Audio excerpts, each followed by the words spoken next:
welcome back or welcome to my YouTube channel. My name is Alyssa Cotten and I'm a money mindset coach who is here to help you tap in and elevate your inner wealth. And in today's video, we're going to be talking all about how you can get started on your money mindset journey and how this can help you have a brighter future for your financial success. If that's something you want to see, stay tuned till the end to hear all the amazing tips on how you can change your relationship with money. Let's go. Money has a huge impact in our lives. There isn't a day that we don't think about money in some form, whether we're receiving money, spending the money, saving it, investing it, or looking at the price tag at something in the grocery store. And changing our relationship with money is going to change so many areas in your life.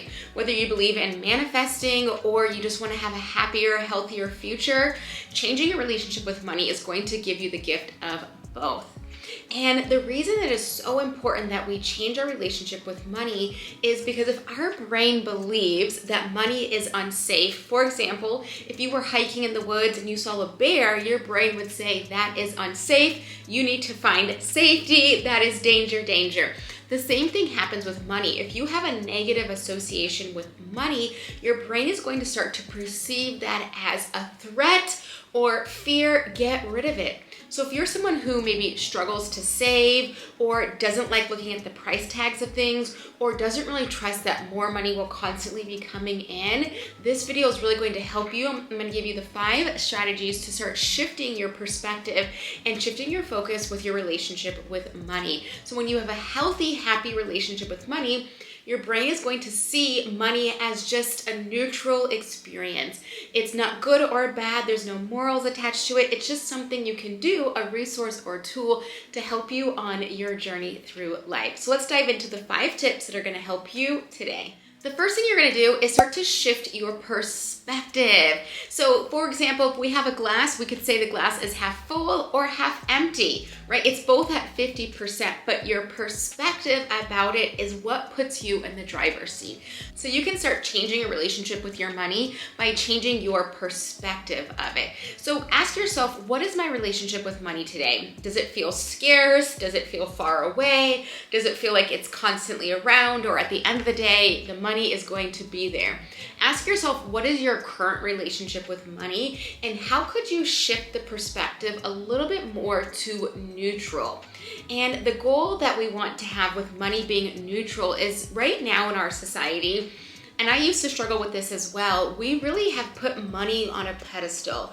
We've put finances on a pedestal, and we don't really talk about how to change our relationship with money. Money should not be on the pedestal. What should be on the pedestal are our beliefs and our values, our friends, our family, our loved ones, what makes us happy, what motivates us. And if we put money on that pedestal, we are giving it so much power. So if we can shift our perspective to saying money is not good or bad, it's just a resource that's going to help me achieve my goals, that is going to allow your brain to feel safe to look for opportunities to either generate wealth or keep wealth in your bank account. The second tip is challenging your limiting beliefs with money. So if I were to ask you the same question 5 times, money is fill in the blank. Money is fill in the blank. Money is fill in the blank. Money is fill in the blank. And money is fill in the blank. What might you say? Is money evil? Is money good? Is money bad? Is money the source of my stress? Money makes people greedy. What is your next connection when you think about money? And that's going to help give you the blueprint of where your brain is at with money. And once we identify our limiting beliefs, what we can do is really exciting, is we can start to challenge them and say, well, maybe just maybe money is not the root of evil. Maybe just maybe money is not good or bad. And when we can start to challenge it, what's going to happen? It is so cool and is so fascinating. And I've seen this time and time again with my clients. When we start to challenge those limiting beliefs around money, what happens is the brain can now filter, our brain's filtering system, which is called the reticular activating system. Our brain can now see that money is not a scarce resource and that there is abundance all around. and you can start to see money as oxygen. For example, I'm not hoarding jars of oxygen. I know that when I wake up, there's gonna be plenty of oxygen. When I fall asleep, there's gonna be plenty of oxygen. And we can start changing your relationship with money the same way you would with trusting that the oxygen is gonna be there. We can trust that the money is gonna be there too. So rewiring those limiting beliefs, because again, our thoughts trigger our feelings. And if we have negative beliefs about money, that's going to cause us to have negative feelings about money. And then again, that's going to signal to the brain, danger, danger, threat. And we can release that threat by challenging some of the negative beliefs you have. So a good journal prompt is, again, doing it even deeper. So instead of asking yourself 5 times money is, you're gonna ask yourself 20 times money is. And the really cool thing about when you ask yourself the same question over and over, you get to access your subconscious level and really see what your brain is trying to tell you about money. This next tip is a 2-parter. You're gonna start practicing gratitude for money, and you're gonna start visualizing how you would like to spend money in the future or receive money in the future. Gratitude allows us to open our heart space to receive even more. When we truly tap into the emotion of gratitude, our brain and our nervous system will start to get regulated, and it's going to calm our mind and our body. And if we start practicing gratitude around our finances, the way we receive money, income, the brain is going to start building trust with money. And when we can start to build trust with money, the body is going to say, we would like more of it. And when the body wants more of it, it's going to signal the brain, look for opportunities to bring in more income. It's amazing how we can shift it through practicing gratitude. So every single time you receive money, say thank you, gratitude. And on the flip side, every single time you have to pay a bill, instead of saying, oh man, life is so expensive, this or that, say thank you, body, thank you, mind, thank you, job, thank you, resources, that I have enough income to pay for this. I'm so grateful. And at first it's gonna feel a little bit forced, and then it's gonna become really natural where you're like, yeah, thank you, I have the money. I just got a check in the mail, or I got a bill in the mail, and instead of being mad at the bill, say, oh my gosh, I'm so glad that I had fresh, clean water, or I'm so glad that I had electric to charge my iPhone so I could go on TikTok and scroll. Giving that gratitude to money is going to help you regulate your nervous system, and it's just going to be so amazing for you.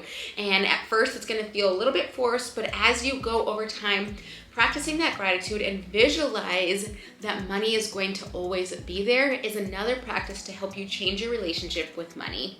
The 4th tip is take inspired action. So now that we are on this journey to change your relationship with money, to cultivate that inner wealth, you can start to take action. So actions can look like setting a budget, looking at your finances, checking your bank account, look at your spending habits, look at your spending behaviors. Are you a saver? Are you a spender?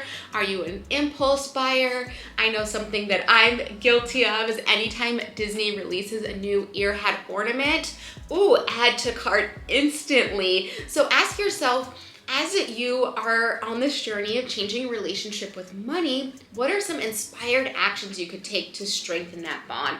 Could you start to have money dates with your money? And what a money date is you look at your finances and say, all right, what are my habits this month? What am I noticing? What's going on? And really normalize that experience. So taking those aligned actions, maybe you're gonna do a habit tracker or a budget, or you're gonna try the envelope system, whatever works for you, but taking those aligned actions is going to signal the brain that it's not only safe to feel safe with money, but it's also safe to take actions in relationship to money.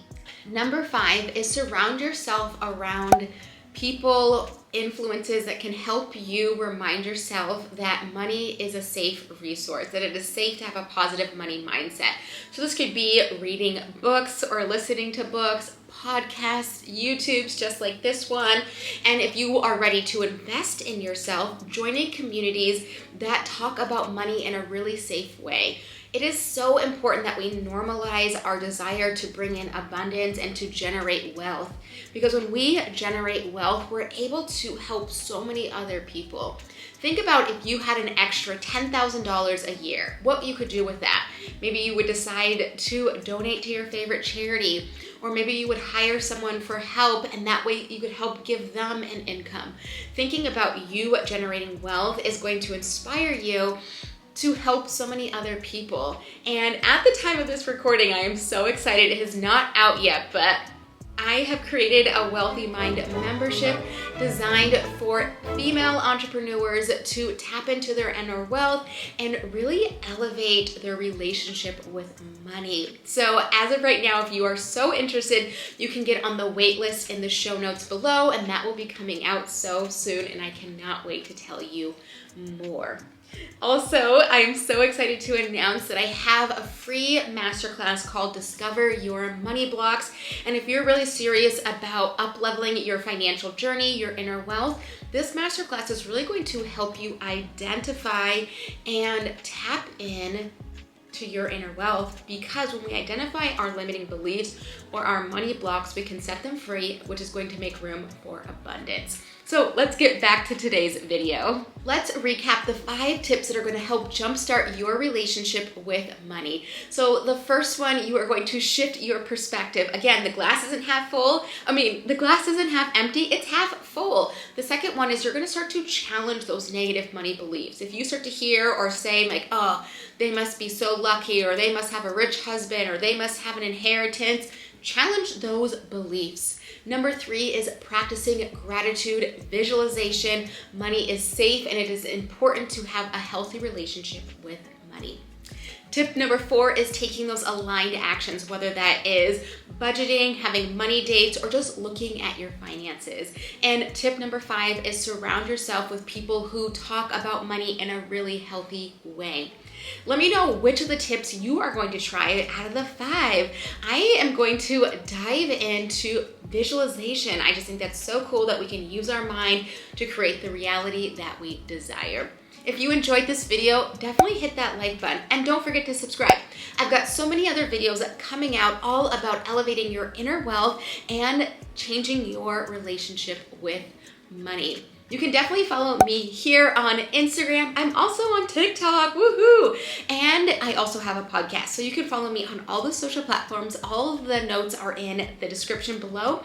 And I am so excited to have you on this elevated money mindset journey. Have an amazing day. Bye.